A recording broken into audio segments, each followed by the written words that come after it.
So a few weeks ago, I presented y'all with a video on whether or not Mass Effect 1 was still a good game 14 years later. If you haven't already, I highly suggest you check it out as I have some excellent thoughts on it. I came to the conclusion that thanks to the Legendary Edition, Mass Effect is still good and still worth playing 14 years later. Now at the end of that video, I promised all of you that my next one would be about Mass Effect 2 once I completed it. Well, after 49 hours filled with loads of caffeine, as well as hyper-focus from my ADHD, I managed to clear a full playthrough of Mass Effect 2. Now I absolutely love and adore Mass Effect 2.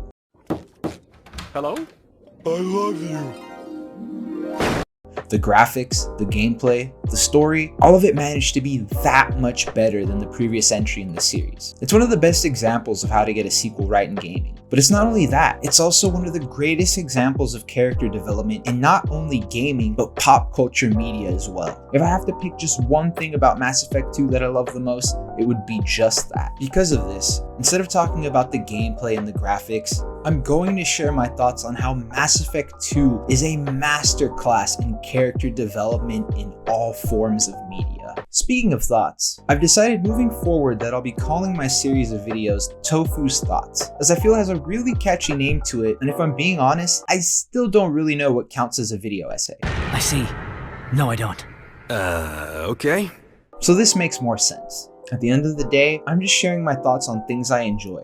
Now, I'm going to do my best to keep spoilers to a minimum, but given the fact that this video focuses a lot on the character development, it's going to be hard to discuss it without going into spoiler territory. So if you want to go in with a clean slate, I suggest coming back to this video when you've completed the game. So, the intro of Mass Effect 2 begins shortly after the events of the first game. Shepard and the gang are patrolling the galaxy for Geth resistance when out of nowhere, much like a wrestler with a steel chair, an unknown vessel attacks the Normandy. The ship gets hit hard and all hell breaks loose. Everyone is forced to abandon ship, but Joker, much like the violinist on the Titanic, insists on going down with the ship.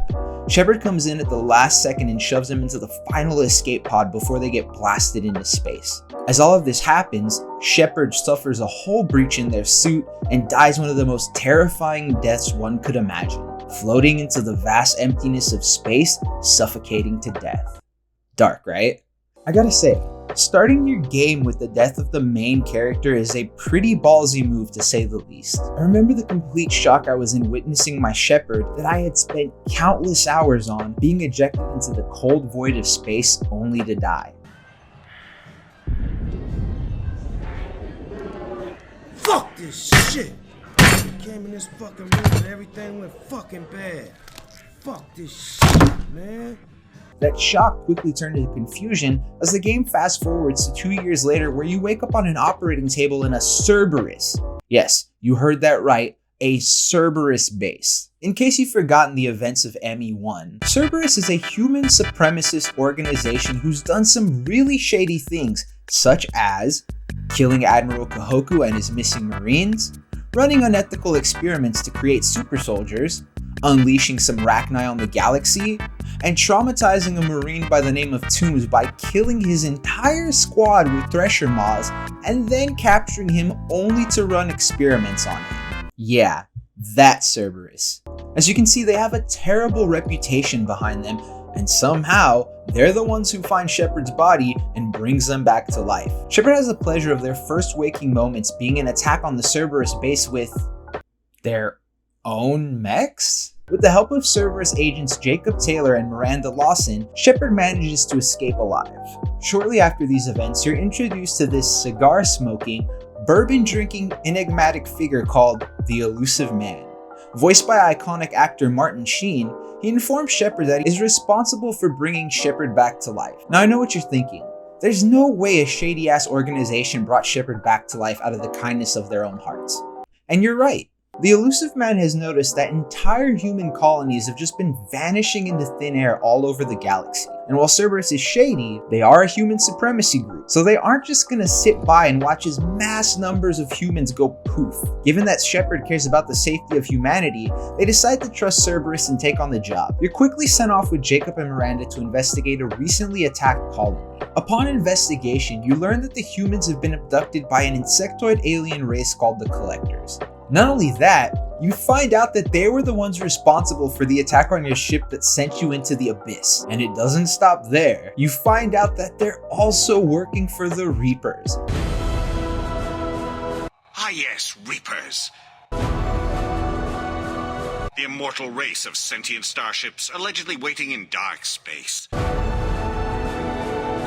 We have dismissed that claim. Yeah, those guys. The elusive man learns that the Reapers reside beyond this thing called the Omega-4 mass relay, which is a place no ship has ever returned from. And it's up to Shepard to go out to that place and stop the Reapers before they make the jump to us and destroy every single living thing in the galaxy. Now, if you recall, Shepard's ship was blown up at the start of Mass Effect 2 and his entire crew is now MIA.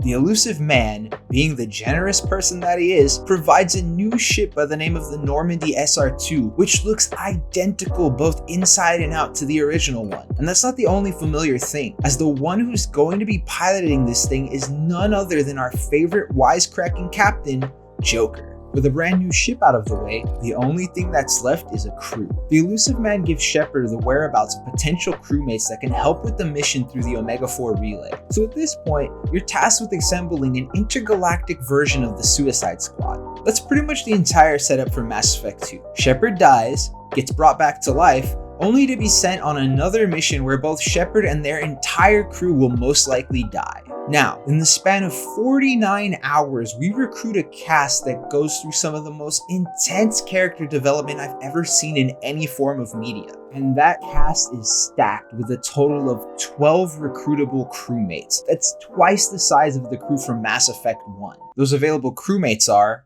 Mordin Solus. Lots of ways to help people. Sometimes heal patients, sometimes execute dangerous people. Either way helps. Grunt. I am Grunt. If you are worthy of your command, prove your strength and try to destroy me. Garrus Volkarian, a returning crewmate from Mass Effect 1. Garrus, what are you doing here? Just keeping my skills sharp. Jack. Tell the Cerberus cheerleader to back off, Shepard. I'm here because of our deal. Talizora Von Nema, another returning crewmate from Mass Effect. Shepard? Is that... you're alive? Thane Krios. The universe is a dark place. I'm trying to make it brighter before I die. Samara. By the code, I will serve you, Shepard. Your choices are my choices. Your morals are my morals. Your wishes are my code. Kasumi Goto. Good to finally meet you, Commander Shepard. Kasumi Goto. I'm a fan. Zaid Masiani. No one said you could talk, jackass. You Zaid Masani? Outside of the 9 that you recruit through the recommendation of the elusive man, there are 2 assigned to you by Cerberus. Miranda Lawson. Miranda, but you were... Dead? And Jacob Taylor. I'm Jacob Taylor. I've been stationed here for... Hostiles detected. Damn it! Now the final crewmate is one that took many of us by surprise when we first encountered them, and that is a Geth who later calls themselves Legion. We are Legion, a terminal of the Geth. We will integrate into Normandy. As you can see, I wasn't lying when I said this was a stacked cast. The beauty of this game comes in the fact that each and every single one of these members has an extremely deep backstory. One of the best examples is Mordin. Speaking to him, you learn more about the Krogan genophage. What was the Special Task Group doing with the Krogan genophage? Study at first, as I said, but uncovered surprising data. Krogan population was increasing at faster rate than expected. Krogan were adapting to genophage, overcoming disease. Personally led a science team. Geneticists, chemists, sociologists, mathematicians created new version of genophage, released it on Tuchanka, other Krogan-centric areas, restabilized Krogan population. If the Krogan are so dangerous, why not just sterilize them outright?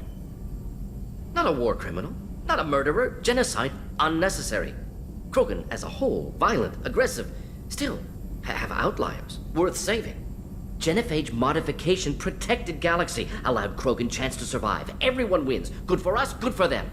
In talking to Mordin, you're able to learn more about the entire history between the Krogan and Solarians, as well as the genophage. As you continue to speak to him, he starts to let you into his personal life. One of the highlight moments is you find out that he's actually a talented singer who used to perform Gilbert and Sullivan. I'm sorry, I know that was important, but you performed Gilbert and Sullivan?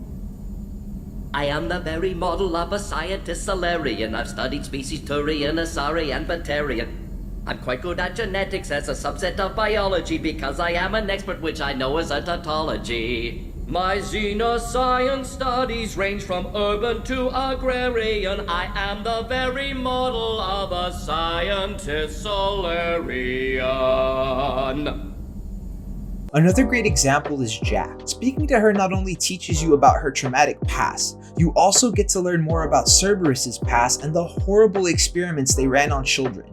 Your pal, the elusive man? Never seen him before, but Cerberus raised me. First thing I remember is my cell door in a Cerberus base. They did experiments, drugged me, tortured me. Whatever chance I had to be normal, they stole it by trying to turn me into some superbiotic. The doctors, the other kids, every one of them hated me. They let me suffer. What did they hope to gain by torturing a little girl? It was something about pain breaking down mental barriers and how it might clear the way for a more biotic power. I'm sure there was a payoff due at some point, but I wasn't gonna see it. I was wired up in a cell. They tortured you just to see if they could make a strong biotic? That's it?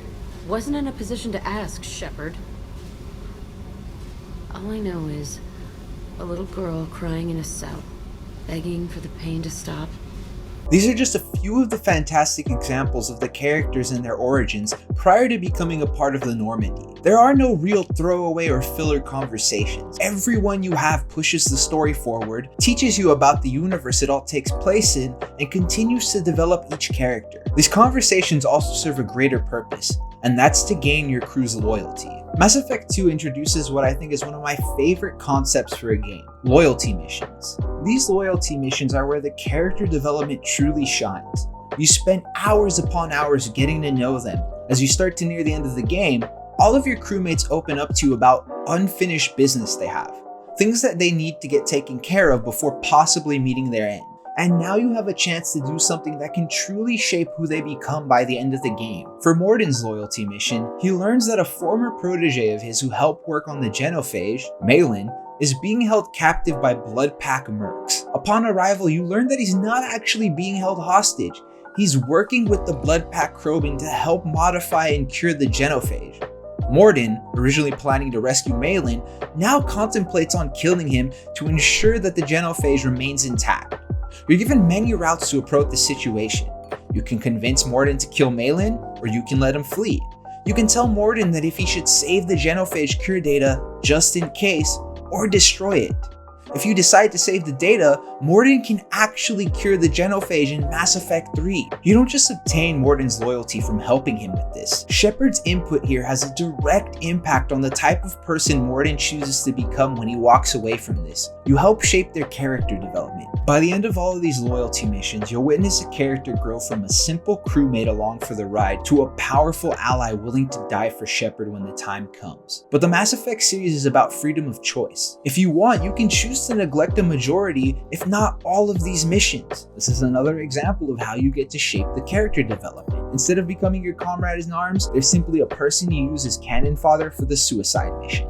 Not having a character's loyalty not only means that they'll most likely die at the end of the mission. With no one to have Shepard's back, it's almost guaranteed Shepard will not make it back from the Omega-4 relay. And unlike at the start of this game, if Shepard dies, there is no extra life. No one will come for you and bring you back to life. So what does this mean for Mass Effect 3? If you have a dead Shepard at the end of Mass Effect 2, the entire Mass Effect saga comes to a tragic end. That saved game won't import into Mass Effect 3.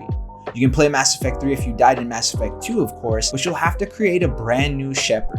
At the end of it all, Mass Effect 2 truly becomes a game with a sense of urgency, an entire idea that one mistake could lead to the end for Shepard and the crew, that in order to avoid that grim fate, you need a strong group of allies willing to do whatever it takes. In order for that to happen, you need to take the time to get to know that crew, strengthen your bonds with them, and show them that you're willing to do whatever it takes for them. All of that allows for one of the greatest experiences of character development and is one of the greatest examples of how to get that done. As we near the end of this video, I'd like to say that Mass Effect 2 as a whole is a fantastic game. The graphics are phenomenal, the gameplay blows Mass Effect 1 out of the water, and I didn't even touch on all the fantastic supporting characters that you'll run into through the entire game. In my eyes, this is one of those games that belongs on a list of greatest games of all time. But it doesn't just belong on a list for that. It also belongs on a list of greatest examples of how to get character development right in any form of media, which is an astonishing feat of its own. With all of that being said, thank you for watching this video. Like always, drop a comment below and share with me your thoughts on Mass Effect 2. And be sure to mash the like button, subscribe, and turn on notifications to know when the next video goes live. And if you haven't already, go check out my video for Mass Effect 1. The link is below. Thanks for watching, and I'll see y'all in the next one.